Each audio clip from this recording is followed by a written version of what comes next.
Coba lihat sebelah kiri kananmu, katakan Bapa sangat mengasihimu.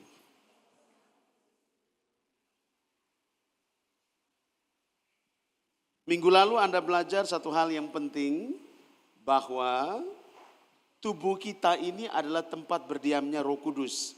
Katakan sebelah kiri kananmu, bahwa tubuh kita ini adalah tempat berdiamnya Roh Kudus. 1, 2, 3. Kalau tubuh kita ini adalah tempat berdiamnya Roh Kudus, layak tidak tubuh kita ini kita pakai untuk tempat percabulan? Layak tidak? Tidak toh? Karena Roh Kudus tinggal di dalam kita. Roh Kudus hidup di dalam kita. Roh Kudus menguasai seluruh hidup kita. Jadi pantas tidak kalau kita punya mulut kita pakai untuk menipu. Pantas tidak mata kita pakai untuk melihat hal-hal yang tidak benar. Pantas tidak tangan kita, kaki kita pakai untuk sesuatu yang tidak benar. Pantas tidak? Tidak pantas. Itu justru menyakiti hati Bapa. Bisa nangkap sampai sini? Saya mengingatkan teman-teman semua di sini untuk pahami ini dulu. Bahwa percuma kalau kamu datang di tempat ibadah di gerejamu misalnya, atau dalam komunitas di tempat ini, tetapi tubuh kita tidak menjadi tempat yang sah, di mana Roh Kudus itu berkuasa penuh atas hidup kamu, kamu yang rugi. Sekali lagi, tubuh kita adalah tempat berdiamnya Roh Kudus. Katakan dengan kuat, 1, 2, 3. Katakan, tubuh saya tempat berdiamnya Roh Kudus, 1, 2, 3. Ngomong kuat, 1, 2, 3. Anda jangan berpikir yang ada Roh Kudus hanya orang yang ada di A. Oh, kalau tidak di ini tidak bisa. Jangan berpikir bahwa orang yang dipenuhi Roh Kudus harus dibaptis dulu misalnya. Harus pindah gereja dulu misalnya. Oh, tidak bisa seperti itu dulu. Menyangkut tubuh itu persoalan pribadimu. Bagaimana kamu bisa mempersiapkan kamu punya tubuh menjadi satu wadah yang benar, supaya yang benar itu tinggal di dalam kamu. Menjadi satu wadah yang kudus, supaya Roh Kudus itu hidup di dalam kamu dan berkuasa atas kamu dulu. Bukan soal satu kebiasaan rutinitas itu, bukan Kak. Tapi ingat ini baik. Tubuh kamu adalah tempat di mana Roh Kudus itu tinggal. Jadi pantas tidak kalau kamu punya tubuh yang di mana Roh Kudus tinggal ini, kamu berzina di situ. Kamu bercabul di situ. Kamu maki di situ. Kamu bohong di situ. Kamu melakukan hal-hal yang benar-benar menyakiti hati Bapa. Tetapi lu tiap hari Minggu ke gereja. Lu tiap hari Senin ikut komunitas. Atau ada komunitas di dalam komunitas kamu, di dalam pemuda kamu masing-masing. Coba lihat sebelah kiri kanan, munafik namanya. 1, 2, 3. Ngomong kuat. Munafik tidak? Mulut yang sama, kau memuji dia. Tapi mulut yang sama, engkau menipu. Engkau berbohong. Tubuh yang sama, engkau sedang memuliakan dia. Tapi tubuh yang sama pula, engkau sedang menghancurkan ini tubuh. Dengan berzina, dengan bercabul. Apalagi muda-mudi tukang pacaran toh. Pacaran ini harus dibuktikan. Kalau bukan bercium, kalau bukan berogo, coba lihat sebelah kiri kanan. Soalnya ada Roh Kudus. Yang ada hawa nafsu, coba katakan sebelah kiri kanan. Nah, hawa nafsu. Birahi. Ya toh? Hanya binatang saja yang tidak tahu sopan santun. Di pinggir jalan juga dong bahajar. Tapi sekarang manusia juga sama. Betul tidak sama Robi? Di pinggir-pinggir pantai juga dong hajar. Orang ada lihat juga dong lakukan. Pokoknya bebas merdeka. Coba katakan sebelah kiri kan. Orang yang sama hari Minggu ke gereja. Anda tidak gereja, Anda tidak tanya kenapa tidak pergi gereja. Orang yang sama yang tanya Anda kenapa Anda tidak pergi gereja. Kenapa Anda tidak ikut persekutuan. Orang yang sama yang hari Minggu atau malam Minggu di belakang itu. Belakang apa? Langsung tahu, kita heran. Alfred paling tahu ya. Anda bisa tahu begitu luar biasanya tempat itu. Artinya itu tempat yang tenar Kak. Untuk orang pacaran, apalagi sampai di Bolok, jurusan di Jalan Bawah Pitanowo itu. Dulu sebelum ada bangun tempat karantina atau apa di situ. Oh rame. Atau pas di Gua Monyet itu seketika setan, saya kayak monyet itu turun di bawah. Pacaran di situ. Pokoknya semua hal yang kamu tidak usah bayangkan, saya pasti semua terjadi. Anda bisa membayangkan betapa rusaknya tubuh manusia itu. Saya nangkat sampai sini, baru semua bilang gini, Tuhan engkau baik. Kemudian angkat tangan seolah-olah dijamah oleh Tuhan, menangis, meratap, ditambah lagi dengan luar biasa tiba-tiba berbahasa roh. Tiba-tiba sudah gemetar-gemetar jatuh. Tiba-tiba sudah ini, apakah itu? Baik-baik saja, sah-sah saja. Tidak ada yang salah, saya tidak bilang itu salah. Tetapi kalau kau keluar kau masih berzina, tetapi kalau kau keluar kau masih omong kosong, kau keluar kau bilang kau berbahasa roh tapi kau masih tukang tipu, kau tukang pencuri, kau tukang omong kosong kau punya mama, kasih tahu sebelah kiri kanan, lu fasik. Omong kuat. Fasik. Dan kamu harus tahu Alkitab tuh berkata bahwa yang paling dibenci oleh Bapa adalah kefasikan. Karena orang fasik itu orang yang tahu kebenaran tapi tidak mau hidup di dalamnya. Dia sudah tahu ini benar tapi tidak mau hidup di jalan yang benar. Dia ikut dia punya prinsip hidup sendiri. Dia pakai dia punya pikiran sendiri. Kasih tahu sebelah kiri kanan. Itu yang disebut dengan fasik. Dan tempat orang fasik di mana? Tempat yang bukan ada Bapa. Ya, Anda mendeskripsikan sendiri, Anda pikir sendiri.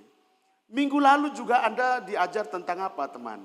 Bagaimana ketika Bapa menciptakan Adam pada mulanya, dalam satu keadaan tubuh yang apa? Kudus. Makanya Roh Kudus itu hidup di dalam dia. Ada hikmatnya Bapa, ada karakteristiknya Bapa, ada pikirannya Bapa di dalam diri Adam. Makanya Adam tidak bisa dijamah oleh maut dan kematian. Mana ada si Lucifer itu datang kok ganggu-ganggu Adam? Tidak ada. Ini perempuan diciptakan dulu yang diberi nama Hawa ini kakak. Baru dimulai digoda-goda oleh iblis. Tapi kalau Adam, tubuh Adam yang diciptakan secara langsung oleh Bapa punya tangan. Berkata baiklah kita menciptakan manusia serupa dan segambar dengan kita. Dahsyat sekali kak. Tetapi karena dosa, keterpilihan Adam hanya kepada Hawa. Maka Bapa menyesal karena keputusan Adam itu. Dia lebih memilih Hawa. Sejak saat itu tubuh manusia jadi rusak. Yang tinggal di dalam tubuh manusia itu apa? Kutuknya Bapa. Apa kutuknya Bapa? Hai engkau perempuan, engkau akan birahi kepada suamimu. Hai engkau laki-laki, kena kutuk semua nih. Jadi yang menguasai manusia itu adalah birahi, hawa nafsu. Sejak saat itu, hawa nafsu inilah yang menjadi biang utama keinginan daging, keinginan mata dan gangguan hidupmu itu berkuasa penuh atas hidup kamu. Sehingga sekalipun lu Kristen, sekalipun lu tiap hari membaca kitab suci, sekalipun lu percaya sama dia, tapi karena hawa nafsu birahi itu menguasai kamu, keinginan daging, keinginan mata, gangguan hidup berkuasa penuh atas seluruh hidupmu, maka jalan yang kau tempuh itu adalah jalan yang penuh dengan hawa nafsu, jalan yang penuh dengan birahi, jalan yang penuh dengan keinginan daging, keinginan mata dan gangguan hidup. Pasti itu kakak. Sekalipun kelihatan yang kau rohani, kelihatan yang kau begitu setia, kelihatan yang kau begitu luar biasa dalam pekerjaan Tuhan. Coba lihat sebelah kiri kanan, munafik fasik. Kuat.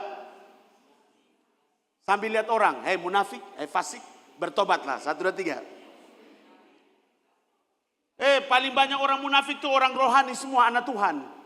Munafik paling banyak, fasik paling banyak siapa? Orang yang berkata bahwa dia seorang pelayan Tuhan. Orang yang berkata dia itu hamba Tuhan. Tapi munafiknya paling banyak. Omong kosongnya paling banyak. Kenapa? Dia pandai menutupi dia punya kemunafikan. Dia pandai menutupi dia punya keinginan daging, keinginan mata dan gangguan hidup. Dengan hal-hal yang omongnya rohani. Adik. Nanti sebentar jam 5 kakak kasih bangun. Nanti kakak dan adik kita doa sama-sama ya. Ya alam roh, doa alam roh. Nanti baru doa bersama di kamar. Ini belum muhrim ini. Belum disahkan. Tapi sudah mulai doa-doa dalam kamar. Wih. Kamu lihat ada berapa banyak kasus di Kota Kupang ini. Pendeta bisa sampai bunuh seorang perempuan berapa tahun yang lalu. Di Bolok sana kok di mana? Di Penkase kok di mana? Sebegitulah dia bocor lagi itu perempuan. Karena dia sudah selingkuh di itu perempuan selama 5 tahun. Anda bisa bayangkan ini gerejanya, ini kosnya di sebelah. Dia selingkuh dan perempuan di sebelah. Tapi tiap hari minggu pimpin berkat. Semua orang kesurupan lagi. Semua orang luar biasa. Ya karena dia model begitu orang semua rasui kami dijamah oleh Tuhan. Bukan dijamah oleh Tuhan. Jadi Anda bisa lihat betapa rusaknya tubuh manusia. Karena ada apa? Ada bira yang membangkitkan keinginan. Yakobus berkata, dosa itu terlahir karena apa? Jikalau keinginan dibuahi, maka lahirlah apa? Ada pemicu, ada birahi. Ada satu yang disebut dengan hawa nafsu dalam tubuh Anda masing-masing. Taklukkan itu. Setuju, katakan amin. Iya. Supaya apa? Kembali lagi kepada konsep kita yang awal. Tubuh kamu dan saya adalah tempat berdiamnya Roh Kudus. Kalau tempat berdiamnya Roh Kudus berarti hawa nafsu, birahi kamu harus bisa mampu taklukkan. Pertanyaannya, mampukah kamu dan saya menaklukkan keinginan kamu sendiri? Mampukah kamu menaklukkan birahi yang ada dalam diri kamu? Kasih tahu, tidak ada yang mampu. 1, 2, 3. Makanya kamu sangat membutuhkan siapa? Bapa. Katakan, saya sangat butuh Bapa. Iyalah. Lu pakai kekuatan siapa? Lu jaga lupung hidup supaya jangan maki ini hari. Baru keluar pintu langsung lupung ada tempeleng selalu. Maki kosonde. Kan maki ini kan istilahnya satu kebiasaannya ceplos-ceplos. Tanpa disadari sudah maki. Betul tidak Ama Robi? Orang lewat di gang, ada Ama Robi duduk di situ. Orang sudah ditogor. Padahal sudah berdoa di dalam kamar. Beta harus jaga bepo hati di gang. Supaya beta bisa jangkau anak-anak gang. Ada orang lewat, tidak togor Ama Robi. Dia mulai maki aco, kau tunggu ya. Kau lewat lagi di sini. Keceplosan. Karena sudah jadi kebiasaan. Kasih tahu, hanya dengan kekuatan dari Bapa saja yang memampukan kamu menaklukkan diri kamu. 1, 2, 3. Nah, bisa nangkap sampai sini. Itu minggu lalu Kak. Hari ini kamu harus belajar lagi poin yang kedua. Tubuh kamu itu adalah korban persembahan. Korban bakaran. Yang harus kamu persembahkan buat Bapa kita. Setuju, katakan amin. Katakan sebelah kiri kamu, tubuh kamu dan aku dan saya adalah korban persembahan kepada Bapa. 1, 2, 3. Ya, kemarin tubuh kamu adalah tempat berdiamnya Roh Kudus. Setelah ada Roh Kudus di dalam diri kamu harus sampai pada satu level di mana tubuh kamu ini adalah tempat di mana kamu mempersembahkan seluruh hidup kamu. Ini tubuh, ini korban. Tubuh ini korban. Korban yang harus kamu persembahkan di hadapan Bapa. Singkatnya begini. Setiap kali kau datang di sini, setiap kali hari Minggu kau pergi ke gereja, itu bukan hanya cuma lu menyanyi kidung jemaat atau lu mau papoko tangan atau ada bakti apa segala macam. Bukan hanya itu Kak. Atau lu datang papoko tangan haleluya, habis itu pulang lu nothing. Tidak.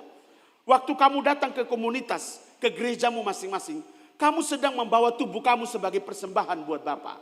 Kamu bawa ini Bapa, ini tubuhku. Aku bawa sebagai korban persembahan buat Bapa. Ini tubuh yang lu bawa sebagai korban persembahan kepada Bapa. Sehingga lu bisa tahu bahwa ketika lu menyanyi, itu lu mempersembahkan bukan hanya pujian dan lu punya bibir mulut. Tetapi benar-benar lu punya seluruh tubuh ini sebagai sebuah persembahan yang hidup, yang kudus dan berkenan kepada Bapa. Setuju, katakan amin. Jadi katakan buat diri kamu, tubuh saya itu korban persembahan buat Bapa saya. 1, 2, 3. Iya, jadi bukan main-main. Makanya kalau orang tidak mengerti kakak datang gerejanya, lihat begini. Itu mulai menilai khotbah pendeta, mulai menilai ini yang menari tamborin, ini kayaknya beta kenal deh. Lu hanya yang menari tamborin, main musik, sebentar dia pun ada turun, ini naik fals, kurang enak. Lu son jadi itu, son jadi. Karena kita pun tubuh ini apa kok? Korban, tubuh seluruh. Bukan pujian penyembahan yang lu naikkan ini sebagai korban saja. Tetapi seluruh hidup kamu, seluruh tubuh kamu. Makanya kalau seseorang itu datang kebaktian, datang gereja, datang persekutuan. Artinya apa? Dia sudah mempersiapkan dia sendiri sebagai korban. Bukan datang di sini pikiran lain-lain hanya gak angguk-angguk begini. Ada amin, amin kakak. Begini-begini. Tapi pulang hidup tidak berubah-berubah. Karena terlalu begini. Coba lihat sebelah kiri, kurangi begini. Karena terlalu begini, otak yang sudah tertata jadi rusak kembali. Terlalu goyang. Coba lihat sebelah kiri kan, terlalu berjam begini. Munafik, 1, 2, 3. Supaya orang tahu kamu itu mengerti. Supaya orang tahu kamu itu terima. Padahal kamu tidak terima apa-apa. Hanya cuma dia tersambar di telinga kamu nangkap. Betul. Hasil itu hilang. Munafik. Kasih tahu sebelah kiri kan, bertobat. Kuat. Tubuh itu apa? Korban persembahan Kak. Saya mengerti sama Robi. Tubuh itu apa? Korban korban persembahan. Katakan sebelah kiri kananmu, tubuhmu dan tubuh saya itu korban persembahan buat Bapa. 1, 2, 3. Iya, sebab Bapa kita itu tidak menghendaki korban sembelihan. Bapa kita itu tidak menghendaki yang namanya korban bakaran. Mazmur 40 ayat yang ke-6. Dia hanya mau kamu punya tubuh sebagai korban yang diinginkannya. Gila, dahsyat banget ya.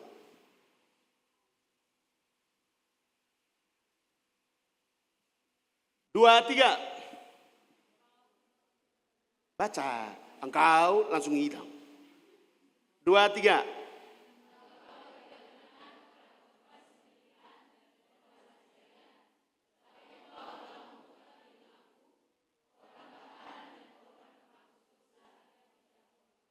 Lihat, dia tidak menginginkan korban-korban yang dibuat oleh manusia.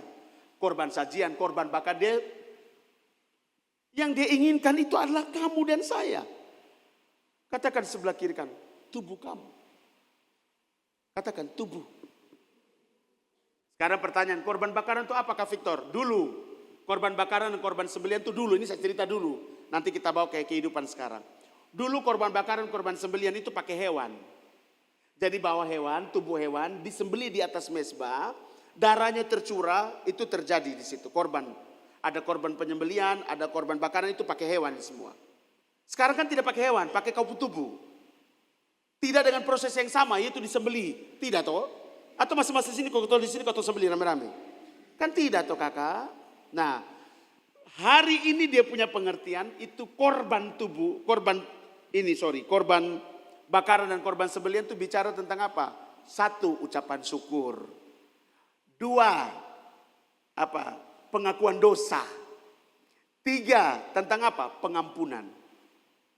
Coba tanya di sebelah kiri kan. Tiap hari ucap syukur kau sonde. Tiap hari minta ampun kau sonde. Tapi berubah tidak lupung hidup. Coba tanya di sebelah. Happy tanya di sebelah. Tiap hari doa Bapak Tuhan minta ampun. Berubah tidak hidup? Tiap hari ucap syukur, tapi mulut yang sama masih menceritakan nama orang enggak? Coba lihat sebelah kiri kanan. Tempeleng nanti. Mulut yang sama, tetapi masih, coba lihat munafik. Omong sambil lihat muka tuh, baru omong. Bila perlu omong pakai sini, munafik ya. Nah begitu. Pakai lupa mata yang biasanya lo omong cerita orang penama di belakang, munafik. Kasih tahu, coba kasih tahu sebelah kiri, munafik ya. 1, 2, 3. Iya. Makanya Bapak tidak suka korban itu. Kenapa? Orang yang sama tetapi dia tidak ada perubahan begitu. Mulut yang sama tetapi dia melakukan 2 hal yang berbeda. Mulut yang sama memberkati, mulut yang sama mengutuki. Mulut yang sama mengucap syukur tapi mulut yang sama nih mengeluh jalan terus. Coba lihat sebelah kiri kanan, tukang mengeluh tuh kau. Siapa sini suka bersungut-sungut? Kira yang ada suka bersungut-sungut. Ih beta belum dapat nyong lagi, ih beta belum mulai kerja, ih beta belum dapat ini, ih beta ini, hi ini, hi terus. Coba lihat sebelah kiri kanan, munafik. Bertobat. Bisa nangkap sampai di sini. Mulut yang sama Tuhan kami mengucap syukur, tapi lama-lama ada tantangan semakin berat. Wih kayaknya beta kesun kuat Tuhan. Mengeluh terus. Jadi Anda bisa bayangkan, makanya Bapak tidak suka itu korban. Bapak mau benar-benar tubuh Anda. Tubuh yang telah mengalami pembaharuan. Tubuh yang benar-benar menjadi tempat di mana Roh Kudus itu tinggal. Tubuh di mana benar-benar bukan lagi milik kamu, tetapi benar-benar milik Kristus. Bukan lagi kamu yang memimpin diri kamu, melainkan Yesus yang memimpin hidup kamu. Dahsyat tidak? Itu yang Bapak inginkan. Roma pasal 12 ayat 1, baca. Roma pasal yang ke-12 ayat 1. Jadi yang diinginkan Bapak itu adalah tubuh kita, yes. Yang pertama, Roma pasal 12 ayat yang ke-pertama. Atau Roma bab 12 ayat yang pertama. 2, 3.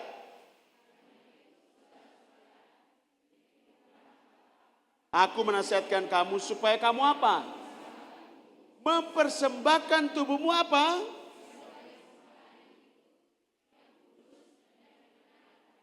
Itu apa? Atau menyanyi-menyanyi itu ibadah yang sejati. Atau harus musik yang indah itu ibadah yang sejati? Atau harus punya singers yang bagus, WL yang bagus, atau harus punya sound system yang oke, atau harus punya lighting yang bagus baru disebut ibadah yang sejati? No. Munafik semua.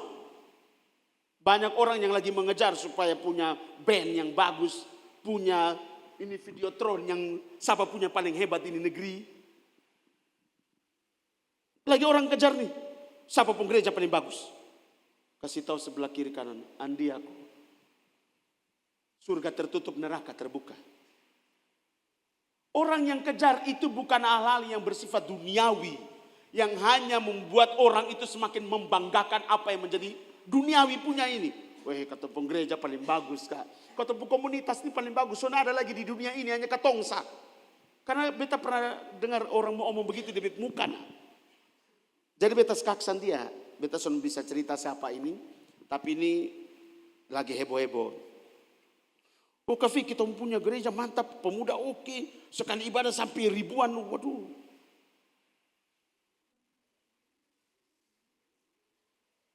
Jadi sudah ada yang sama kita tahu. Ada banyak. Hanya lu saja yang merasa lu terkurung di lu ruangan. Makanya lu merasa lu paling hebat, paling besar, paling bagus, paling semua. Kok begitu? Coba nanti lu pergi di tempat lain. Pasti ada yang lebih bagus lah. Beta rasa ketemu di Kupang, sekarang ketemu yang pegang ini.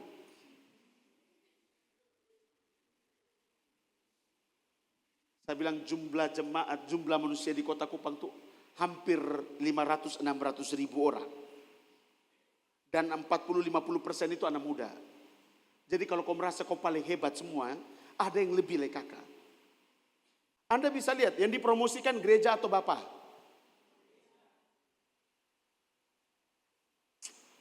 Kasih tahu sebelah kiri kan. Itulah kesalahan fatal dalam kekristenan. Yang mereka banggakan organisasi, yang mereka banggakan komunitas.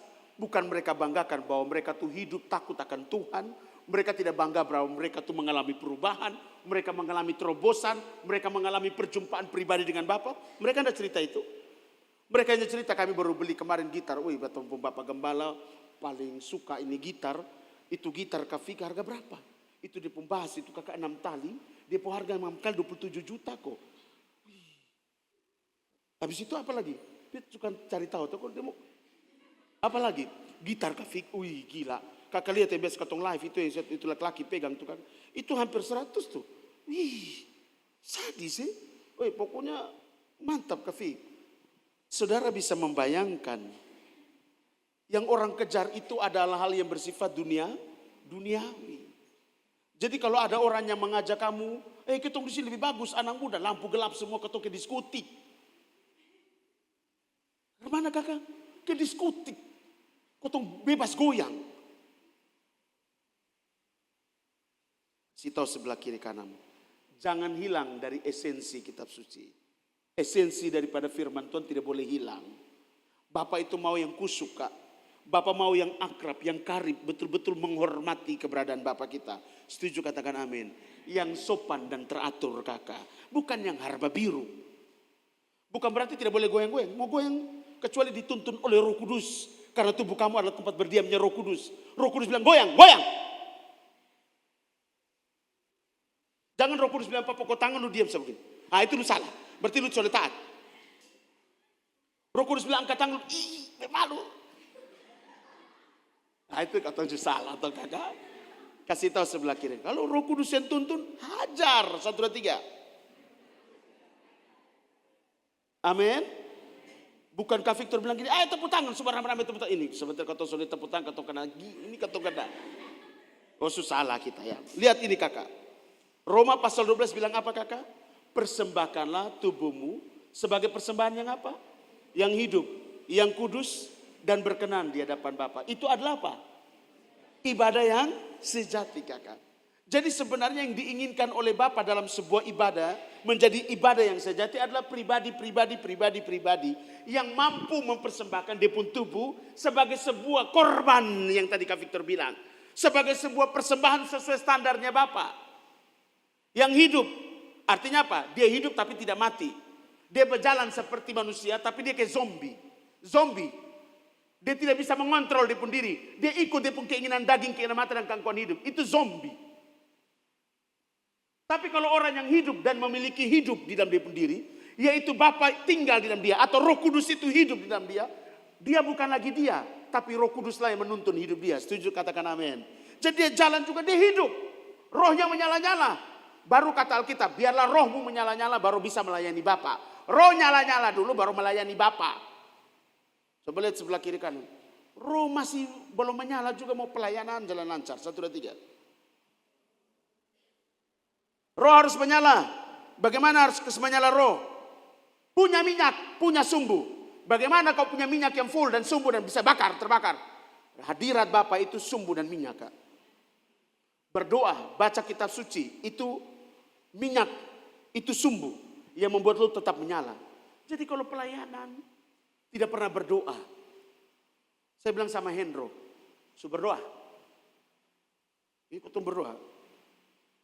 Hendro belum tahu kalau saya bilang gini, Hendro setiap malam ketika lu mati lampu, ketong tahu apa yang lu buat? Ketika lu berpikir, ketong tahu apa yang lu pikirkan?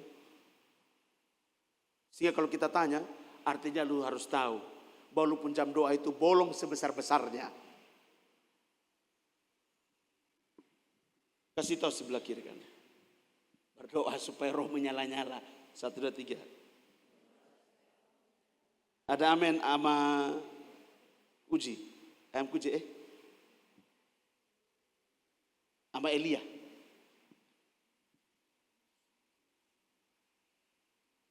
Punya roh menyala-nyala.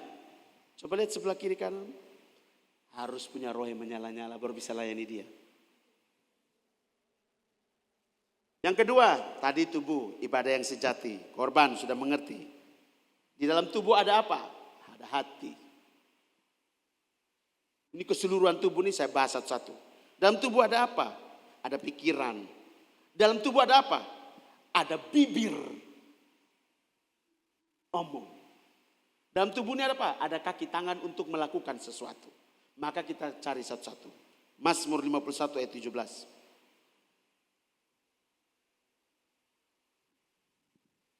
Kalau Anda mau menjadi orang yang memiliki tubuh yang kudus, hidup dan berkenan, kakak, kau pertama ini buat ini. 2, 3.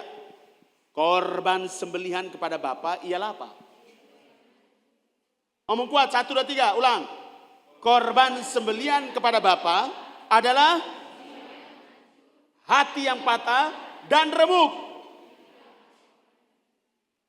Lihat, baca lagi ulang. Serapi ini ayat, penting sekali, Kak. Ini kamu butuh ini supaya kamu betul-betul memiliki tubuh yang kudus, tubuh yang hidup, tubuh yang berkenan. Ini caranya pertama, lihat memiliki hati yang Bapak inginkan ini. 1, 2, 3. Korban sembelihan kepada Bapa ialah apa? Yes. Wow. Ya. Bapa tidak pandang hina, Kak. Hati yang hancur, jiwa yang remuk, Bapa tidak pandang hina. Sekarang pertanyaan, hati yang hancur tuh jiwa yang remuk, tadi yang bilang amin tuh jelaskan. Apa artinya hati yang hancur? Happy. Hati yang hancur itu apa? Jiwa yang remuk. Hati yang hancur. Bukan lagi pelayanan-pelayanan, lagi penyembahan WL begitu tiba-tiba masalah adik lah. Masalah nyong putus sudah 7 tahun lah. Itu kan hati hancur. Lagi penyembahan begini menangis air mata jatuh. Orang pikir happy lagi dijamah Tuhan. Kan banyak orang itu kan mencampur baurkan dia punya perasaan dengan Tuhan. Jadi lagi masalah tuh, dia datang di gereja tuh dia betul-betul merasakan sekali. Padahal betul-betul dia ada bawa di pergumulan di hadapan Tuhan.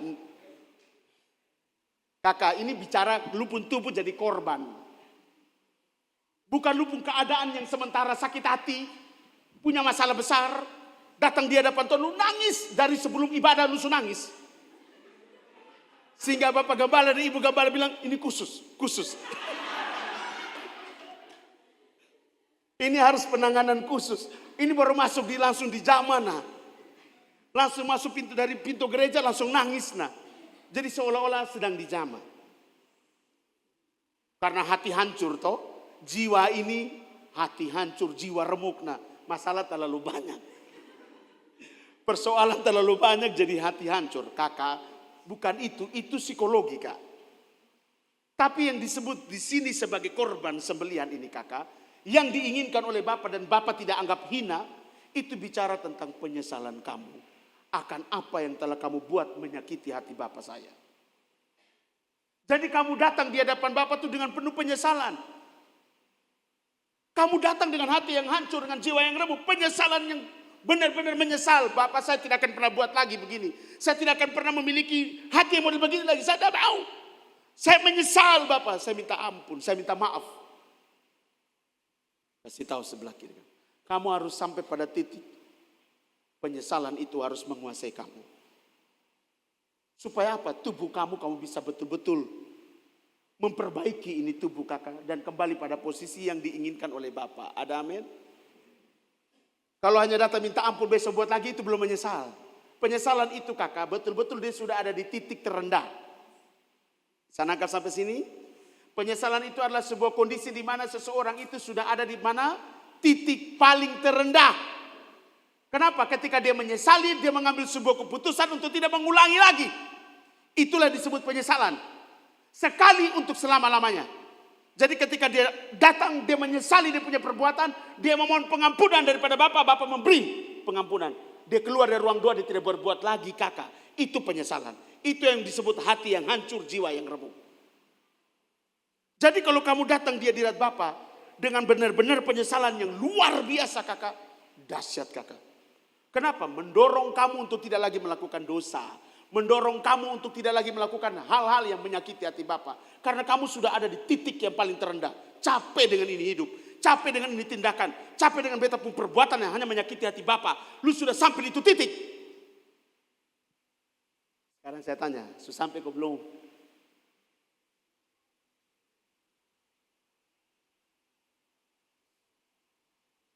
Semua kamu harus bisa sampai di situ. Ada amin? Itu hati kak. Kasih tahu harus penuh penyesalan. Saya tidak bilang gini, harus penuh dengan penghayatan, omong kosong, lebih banyak omong kosong. Penghayatan hanya di ruang doa saja, di ruang persekutuan di gereja. Penghayatan waktu itu. Waktu keluar hilang penghayatannya. Tapi kalau penyesalan kakak, lu bawa sampai lupu akhir hidup. Kenapa?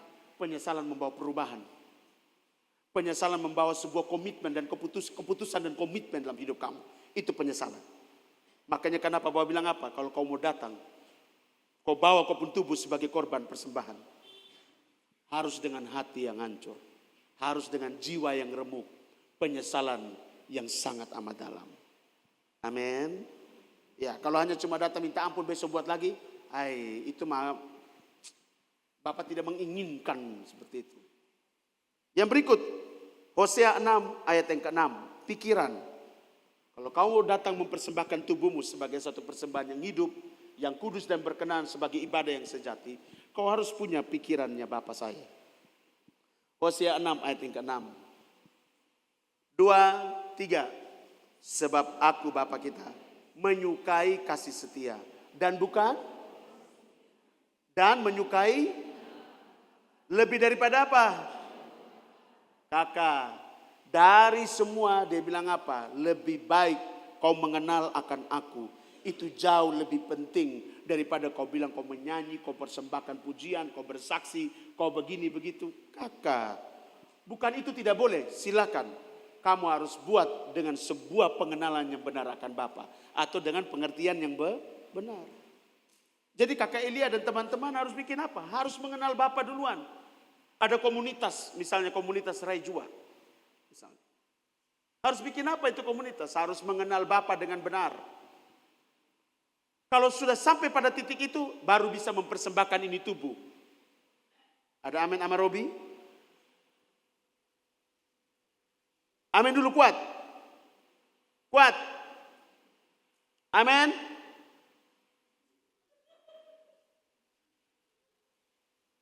Dengar ini baik, supaya kamu mengerti ini.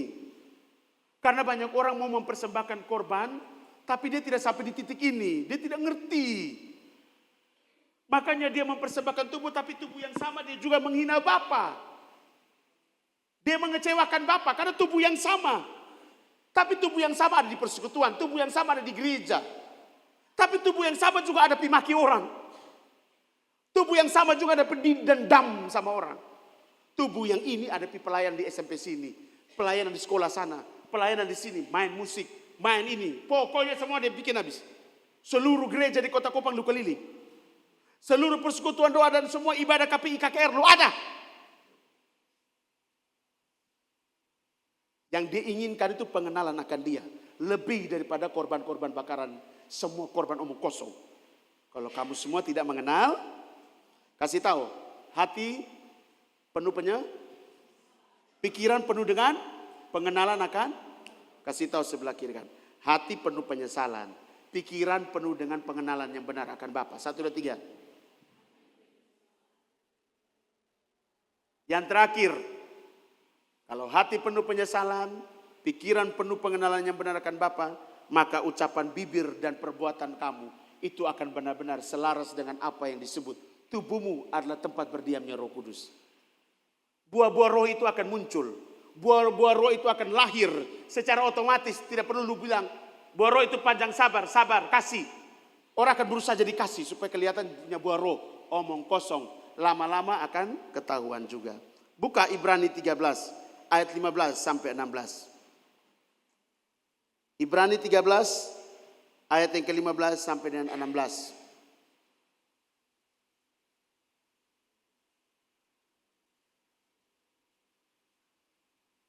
Sudah dapat, katakan amin. 2, 3.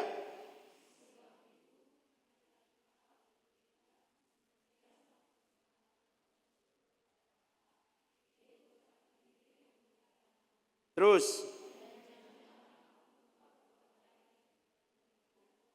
Sebab korban-korban yang demikian yang apa? Ulang. Bacanya agak sedikit semangat sedikit. Kamu memang beta tahu mau penyesalan dalam hati, tapi bukan di sini, nanti di rumah ya. Ini betanya kasih tahu ini, nanti praktek di hidup. 2, 3. Sebab itu, marilah.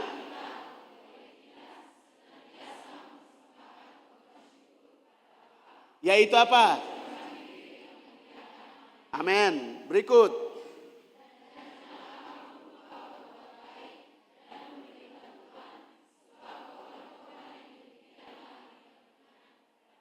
Ada amin. Yang diinginkan Bapak itu apa, kakak? Hati yang hancur, jiwa yang remuk penuh dengan penyesalan. Bukan penyesalan akan kau ikut Tuhan, menyesal ikut Tuhan. Bukan.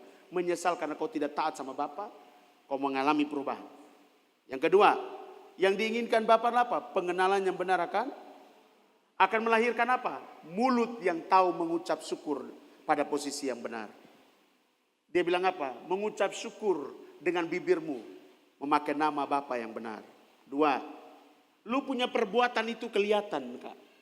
Karena hatimu sudah bersih, pikiranmu itu punya pengenalan yang benar akan Bapa, otomatis mulutnya bagus, otomatis tingkah lakunya juga bagus. Kenapa? Ada buah-buah roh.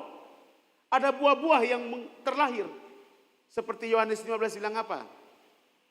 Aku tinggal di dalam kamu, kamu tinggal di dalam aku. Kamu akan menghasilkan banyak buah.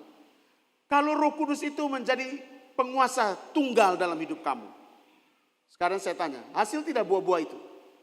Hasil, kakak. Termasuk salah satunya adalah buah roh. Ada 8 buah. Yang kamu biasa dengar 1 saja, yaitu buah roh. Buah roh saya sudah banyak. Apalagi ada yang lain. Ada buah kebenaran, ada buah pertobatan, ada buah kasih, ada buah-buah yang lain. Ada buah perbuatan baik. Banyak sekali buah. Yang orang tahu, yang biasa kamu di gereja, kamu masing-masing jelaskan hanya, milikilah buah roh. Nah, kalau baca Alkitab dari Kejadian sampai Wahyu, temukan kurang lebih 8 buah. Kasih tahu sebelah kiri kanan. Karena kurang baca Alkitab, hanya tahu 1 buah. Ngomong kuat. Oleh karena itu rajin-rajinlah baca, supaya tahu banyak buah yang harus lu hasilkan dalam hidup. Ada amin? Yang terakhir teman, kesimpulannya begini. Kalau kita hanya cuma datang memberi korban persembahan, berupa uang, tenaga, apa segala macam, itu baik-baik. Tetapi kadang-kadang orang memberi supaya orang memuji, dipuji. Supaya orang tahu bahwa dia itu kaya, dia itu hebat. Dia punya segala-galanya. Dia bisa bikin ini, bikin itu. Dia bisa memberi yang banyak. Apakah itu baik? Tidak baik sebenarnya. Memberinya baik, motivasinya yang tidak baik. Dan akhirnya membuat dia itu tidak layak di hadapan Bapa. Dia mau mempersembahkan dia pun tubuh, Bapa bilang ini najis. Oleh karena itu teman mulai belajar dari sekarang. Kamu tempat berdiamnya roh Bapa. Tubuh kamu juga harus kamu persembahkan buat Bapa. Jadi setiap kali kamu datang berdoa secara pribadi di kamar kamu kah, atau di ruang kos kamu kah, atau di rumah kamu. Kamu harus tahu satu hal. Kamu sedang membawa diri kamu itu kepada Bapa. Jadi bukannya soal doa-doa yang kamu naikkan, habis itu selesai. Tidak Kak. Waktu kau berlutut, waktu kau berdoa, itu kau harus punya satu pemikiran yang sama. Saya sedang membawa tubuh saya kepada Bapa sebagai korban persembahan. Jadi ketika setiap kali kamu berkomunikasi dengan Bapa kita ini, ya hidup itu Kakak. Kamu harus tahu satu hal. Bahwa kamu sedang membawa tubuh kamu untuk dipersembahkan kepada Bapa. Komunikasinya sekecil apapun, kau sedang membawa persembahan tubuhmu sebagai korban kepada Bapa. Berarti kalau beta doa dan beta Bapa, lu bawa lu pun tubuh sebagai korban. Jadi pokoknya lu berdoa, lu baca Alkitab, lu ada bawa lu pun tubuh sebagai korban. Oleh karena itu Kakak ketika lu mengerti ini, lu akan mempersiapkan lu pun diri setiap detik, setiap menit. Lu akan terus berjuang sedemikian rupa agar tubuh ini tetap ada dalam posisi sebagai tempat berdiamnya Roh Kudus. Tubuh kamu tetap hidup, tubuh kamu tetap kudus, sehingga kamu ada pada level berkenan di hadapan Bapa. Sehingga waktu kau berdoa, tubuhmu ini sebagai tempat, sebagai korban persembahan buat Bapa. Itu yang Bapa mau Kak. Kak Fik, beta mau berdoa, beta harus menyanyi dulu. Kok bisa kok? Lu mau menyanyi ke? Lu mau rapper di situ ke? Lu mau hip hop di situ silakan. Intinya apa? Pikiran sama. Pengenalan yang benar akan Bapa, hati yang hancur, jiwa yang remuk, penyesalan yang dalam. Bibir yang mengucap syukur dalam nama ya hidup itu. Perbuatan kamu juga mencerminkan bahwa ada Roh Kudus dalam diri kamu. Dan ketika kamu berdoa, kamu mampu mempersembahkan tubuh kamu. Dahsyat Kakak. Kamu mau tahu dia punya efeknya kayak apa? Tadi kesaksian Mindra. Jangan main-main. Dia baru belajarnya sedikit. Tapi Bapak membuktikan kepada dia bagaimana dia mau mulai mengerti apa yang dia pelajari. Akhirnya apa? Dia tidak doa banyak-banyak. Seperti banyak pendoa, aku harus pakai minyak, harus pakai ini, harus tekan di pun tangan lah, harus usir setan segala macam. Ambil air kau berdoa sah. Kakak, kalau pengertian itu menguasai kamu, tidak perlu terlalu banyak ritual banyak-banyak Kak. Lu hanya cuma lakukan apa yang Bapak mau dan tunduk dan taat. Terjadi mujizat Kakak. Dan lu akan tahu bahwa benar biaya hidup itu benar, namanya kudus dan benar. Begitu Kakak. Tubuh kamu harus belajar. Jadi kemanapun kamu pergi, kamu akan jadi berkat. Di sekolahmu, di kampusmu, di tempat kerja kamu. Dimanapun juga kamu akan jadi berkat. Kenapa? Tubuh kamu ini sebagai persembahan. Amin. Tubuh kamu ini jadi korban. Jadi kalau kamu semua di sini tidak pernah belajar menginjili orang, kamu egois. Kamu tidak belajar untuk bisa menjadi korban yang benar. Kamu harus bisa menginjili teman kamu. Kamu harus bisa membawa mereka mengenal Bapa. Bukan membawa mereka pindah dari satu agama ke agama lain, pindah dari satu gereja ke gereja lain. Tidak. Membawa mereka untuk mengenal Bapa dengan benar. Mempersiapkan mereka untuk kembali dengan selamat kepada Bapa. Setuju katakan amin. Sehingga pada akhirnya kita akan jumpa sama-sama rame-rame di mana? Bumi baru, langit baru, Yerusalem yang baru. Kalau di bumi orang semua baku ribut. Dari gereja mana? Oh kalau bukan dari gereja ini kata sonde terima. Orangnya baku ribut itu. Oh kalau bukan tidak ada surat izin dari sini kata sonde terima. Hawi? Emangnya di sana adakah? Manusianya menghambat manusia yang lain untuk mengenal Bapa. Oleh karena itu, jadilah manusia yang benar-benar dimerdekakan oleh Bapa. Jangan mau terkurung dengan apapun yang dibuat oleh manusia. Setuju katakan amin. Buatlah dirimu itu mengenal Bapa dengan benar. Alamilah perjumpaan pribadi dengan Bapa itu dengan secara pribadi. Bukan harus lewat ini, harus lewat ini. No. Mindra bukan waktu pas di sini. Mindra waktu pas di rumah sakit. Itu pun bukan doa orang sakit. Urus dia pun nenek. Targetnya siapa? Dua kan. Neneknya dan juga orang yang celaka hampir mati. Itu Bapa. Bukan mindranya, tapi Mindra mau hidup, mau mengikuti arahan Bapa. Kamu bisa lihat, tidak perlu harus doa pokok paka. Mama tunggu ya, kita harus doa dulu. Kita harus bentengi ini rumah sakit. Katong harus tegakkan dulu ini semua. Tidak. Mujizat terjadi? Terjadi Kak. Itu Bapa. Oleh karena itu, berilah tubuhmu ini sebagai persembahan yang hidup, kudus dan berkenan sama Bapa. Caranya apa? Milikilah hati yang hancur, jiwa yang remuk, yaitu penyesalan yang dalam yang melahirkan pertobatan yang sungguh, perubahan yang sungguh. Milikilah apa kakak? Pengenalan yang benar akan Bapa, yang mengantarkan kamu bisa mengucap syukur dengan benar di atas dasar nama Bapa yang benar. Dan disertai perbuatan kamu yang luar biasa. Setuju katakan amin. Kasih tahu sebelah kiri kanan. Ayo jadikanlah tubuhmu sebagai persembahan yang hidup dan kudus kepada Bapa. 1, 2, 3. Mari kita tundukkan kepala.